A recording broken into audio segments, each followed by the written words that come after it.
प्रिय मित्रों, आपका हमारे यूट्यूब चैनल GR एस्ट्रो जीवन में हार्दिक अभिनंदन है। आज पेश कर रहा है आपके लिए संडे कमेंट बॉक्स।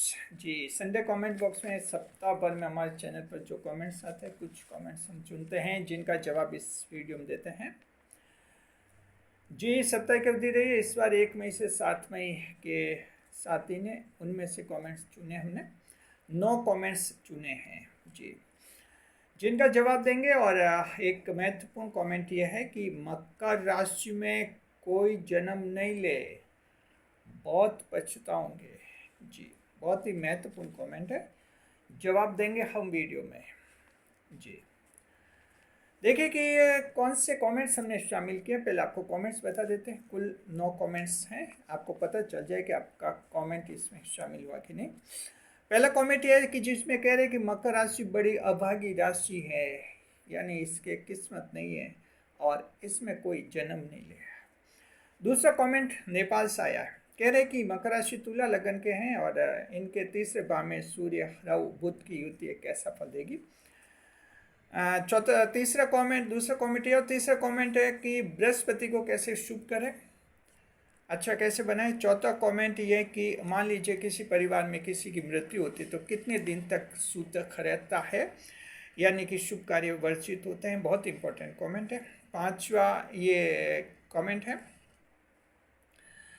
ये चौथा कमेंट देखिए हमारे चैनल के मेंबर का है जी। और पांचवा कमेंट है कि मंगल को मजबूत करने के लिए किसकी पूजा करनी चाहिए, दुर्गा माता की करनी चाहिए, हनुमान जी की करनी चाहिए। छठा कमेंट है मकर राशि को किस रंग की गाड़ी स्कूटर वगैरह खरीदने चाहिए। सातवां कमेंट है महिला दर्शक के पति की जन्म तारीख दी है 17/5/1981, कह रहे पति को जॉब कब लगेगा, नया जॉब। और बेटी की जन्म तारीख दी है 2/11/2010, कह रहे हैं कि बेटी पढ़ाई लिखाई एजुकेशन में कैसी रहेगी। आठवां कमेंट है जिसमें जन्म तारीख दी है 11 जून 1982, कह रहे हैं कि जो हैं क्या खराबी है जन्म कुंडली में बताइए। और नवा और आखिरी कमेंट है जिसमें कह रही कि मकर राशि का पुरुष और कन्या राशि की महिला विवाह हो जाए तो कैसा रहेगा। जवाब देंगे सारे कमेंट्स के। नए मेहमान का स्वागत करते हैं। अगर आप पहली बार चैनल पर पता है तो आपका शुक्रिया तहे दिल से, और आपको गुलदस्ता भेंट।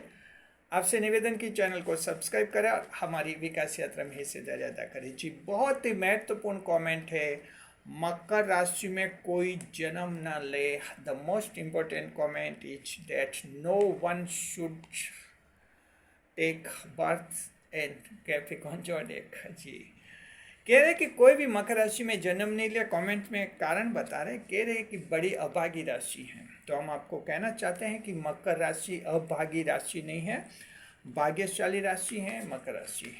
जन्म से किस्मत वाली राशि मकर राशि को ही माना जाता है। बुध ग्रह इस राशि के भाग्येश ग्रह होते हैं। 10वें भाव की राशि ईश्वर के भाव की राशि माना जाता है, इसलिए इस राशि के बारे में ये मान्यता है ज्योतिष शास्त्र के जन्म से ही भाग्यशाली राशि है। हाँ ठीक है, समस्याएं आती हैं और मकर राशि के जीवन में आती है। अन्य राशियों की तुलना में कुछ ज़्यादा समस्या आती हैं। सफलता भी धीरे धीरे मिलती है। शनिदेव राशि के स्वामी, तो सफलता आपको शनि यानी धीरे धीरे मिलती है, लेकिन मकर राशि की जात को आपको सफलता अवश्य मिलती है। 100% सफलता मिलती है मकर राशि के जात को, आपको अवश्य मिलती है। हाँ, धीरे जरूर मिलती है, तो आपको थोड़ा धैर्य रखना चाहिए, उम्मीद रखना चाहिए, एक दिन आपको सफलता मिलेगी और आपको गर्व से कहना चाहिए मैं मकर हूँ। जी, चलिए तो देखिए कि कमेंट का जवाब हमने ये दिया कि कोई मकर राशि अभागी राशि नहीं है, और आप सभी ईश्वर से प्रार्थना करें कि आपका अगला जन्म भी मकर राशि में हो। ऐसी राशियाँ एक भाग्यशाली राशि है आपके लिए। जी, शुक्रिया। दूसरा कमेंट नेपाल से है, कह रहे कि मकर राशि के तुला लगन है या इनके कई सारी पोजीशन बता रहे हैं जन्म कुंडली में। देखिए ये बता रहे चौथे भाव में गुरु शुक्र हैं, तो ठीक है, कोई दिक्कत नहीं है। 9वें भाव में शनि केतु एक साथ बैठे, ठीक है, कोई दिक्कत नहीं है, सही है।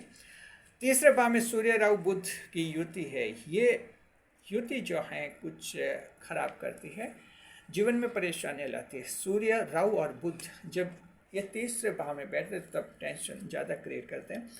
बुद्धि भ्रम भी पैदा कर देते हैं, टेंशन कर देते हैं, बनते बनते काम बिगाड़ते हैं। हालांकि बुद्ध आदित्य योग भी बनता है तो उसका कुछ फायदा मिलेगा अवश्य आपको। उम्मीद कीजिए कि आपका भविष्य उत्तम है, आने वाले दिन अच्छे हैं आपके। साढ़े साथी के कारण परेशान थे आप, अब सब कुछ ठीक हो जाएगा। शुक्रिया आपका। तीसरा कमेंट कह रहे हैं कि बृहस्पति, देवगुरु बृहस्पति को कैसे शुभ करना चाहिए। चलिए बताते हैं आपको। देखिए, शुभ देवगुरु बृहस्पति को अच्छा बनाना चाहते हैं आप लोग तो गुरुवार को पीली वस्तु का दान करना चाहिए आपको। पीली वस्तु में चने की दाल, पीले रंग की मिठाई, पीले रंग के कपड़े दान कर सकते हैं। साथ में पीले रंग के कपड़े पहन भी सकते हैं। बुजुर्गों का आपको आदर करना चाहिए। देवगुरु बृहस्पति जो हैं प्रसन्न हो जाएंगे, शुभ हो जाएंगे आपके लिए जी। चौथा कमेंट है, चैनल के ये है मेंबर हैं जी, और ये इनका ये कमेंट है, पूछ रहे हैं कि कुल यानी परिवार जी, कह रहे कि किसी परिवार में अगर किसी की मृत्यु हो जाती है तो कितने दिन तक शुभ कार्य नहीं करना चाहिए, मांगलिक कार्य उस परिवार में नहीं होने चाहिए, साथ में कहीं दूसरे शुभ कार्यों में शामिल भी नहीं होना चाहिए। तो ये कितनी अवधि तक ऐसा निश्चित रहता है, प्रतिबंध रहता है जी।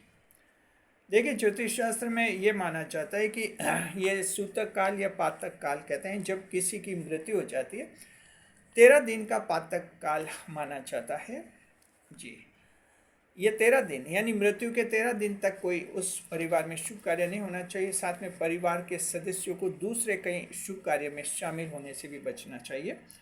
ऐसा क्यों होता है? देखो, ऐसा इसलिए होता है कि जब कोई मृत होता है कि उसका निधन होता है तो जाहिर को उस आत्मा का जो है फिर नया जन्म होता है, और ये नए जन्म लेने की प्रक्रिया लगभग 13 दिन तक चलती है। जब 13 दिन पूरे हो जाते हैं तब ये मान लिया जाता है कि उस आत्मा का जन्म कहीं न कहीं हो गया है, किसी भी रूप में हो गया है, ये होता है। उसके बाद आत्मा फिर उसकी भटकती नहीं है। तो ये अंतिम संस्कार से जुड़ा हुआ एक बहुत ही महत्वपूर्ण ये पातक और सूतक काल इसे कहते हैं जी। 13 दिन बाद जो हैं आप एज यूजुअल अपनी लाइफ जी सकते हैं, कोई दिक्कत नहीं है। 13 दिन के लिए शुभ कार्य आपको रोक लेने चाहिए जी। और देखिए कि जो हैं पांचों कॉम्पोनेंट है, ये कह रहे हैं कि मंगल ग्रह को मजबूत करने के लिए कुछ पंडित कहते हैं कि दुर्गा माता की पूजा करो, कुछ कहते हैं हनुमान जी की करो। तो क्या करना चाहिए? देखिए, मंगल ग्रह को मजबूत करते हैं, क्यों करते हैं? एक्स्ट्रा एनर्जी लेने के लिए, एक्स्ट्रा पावर लेने के लिए, ताकत लेने के लिए मंगल को मजबूत करते हैं। और ये ताकत आपको दुर्गा माता भी देती है जो आपकी इष्ट देवी है, हनुमान जी भी देते हैं जो इष्ट देवी है। तो आप दोनों की पूजा कर सकते हैं जी। कन्फ्यूजन में रहने की ज़रूरत नहीं है, आप पूजा कीजिए। दुर्गा माता की पूजा करेंगे तब भी आप में ताकत आएगी, हनुमान जी की पूजा करेंगे तब भी ताकत आएगी जी। तो दोनों की कर सकते हैं, कहीं कोई भ्रम नहीं है इसमें जी। छठा कमेंट कह रहे हैं कि मकर राशि के लोगों को किस रंग की गाड़ी या स्कूटर खरीदना चाहिए। देखिए, मकर राशि के एक तो ब्लू कलर है, नीला रंग है, ब्लैक कलर है, काला रंग है, ये अच्छे हैं, इनकी गाड़ी स्कूटर खरीद सकते हैं। येलो कलर पीले रंग की गाड़ी स्कूटर भी आप खरीद सकते हैं, आपके लिए अच्छे रहते हैं जी। सातवां कमेंट महिला दर्शक हैं, पति के बारे में पूछ रही हैं। देखिए कि जो हैं जन्म तारीख दी 17 मई 1981, और कह रहे हैं कि इनके पति को नया जॉब कब मिलेगा। तो आपके देखिए पति की जो चंद्र राशि है तुला राशि है, तुला राशि के आपके पति हैं। सूर्य वृश्चिक राशि में, सूर्य की कुछ गड़बड़ी है, आपके पति की जन्म कुंडली में सूर्य खराब है, कुछ टेंशन दे रहा है वो, और कुछ परेशानियाँ पैदा कर रहा है। उम्मीद कीजिए कि जो है 2026 में अगले साल कोई मनपसंद की नौकरी उनको मिल जाएगी। सूर्य को जल चढ़ाएं, उनको बोलिए उपाय करें। बेटी के बारे में कह रहे हैं, जन्म तारीख दिए 2/11/2010, 2 नवंबर 2010, लगभग 15 साल की बेटी है इनकी। और कह रहे हैं कि पढ़ाई में कैसी रहेगी। तो देखिए, आपकी बेटी की चंद्र राशि सिंह राशि है। सिंह राशि की महिलाएं पढ़ाई में, ज्ञान में, नॉलेज में अच्छी रहती है, कोई दिक्कत नहीं आपको। सूर्य तुला राशि में है, सूर्य मजबूत है उनके तीसरे भाव में, तो पढ़ाई लिखाई में सही है। अच्छा माहौल दीजिए, एटमॉस्फेयर दीजिए। अब सिंह राशि की महिला है तो कुछ दबंग नेचर की होती है, हर एक का कहना मानती नहीं है, तो थोड़ी आपको दिक्कत आती है उसको समझाने में, हैंडल करने में।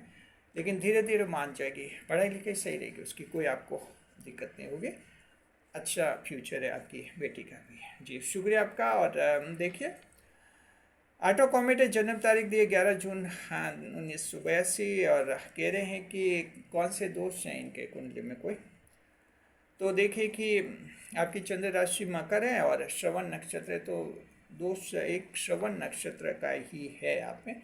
श्रवण नक्षत्र में कुछ कमियां आ जाती है, खामियां आ जाती है, कुछ लापरवाही आ जाती है, इसलिए जीवन परेशान हो जाता है। ओवर इमोशंस आ जाते हैं, ज़्यादा भावुक हो जाता है, अति भावुकता के कारण भी जीवन में परेशानी खराब होती है। तो आपका श्रवण नक्षत्र का ही थोड़ी प्रॉब्लम है। उपाय बता रहे हैं आप सोमवार को सफ़ेद वस्त्रों का दान करें, श्रवण नक्षत्र के स्वामी चंद्रमा खुश हो जाएंगे।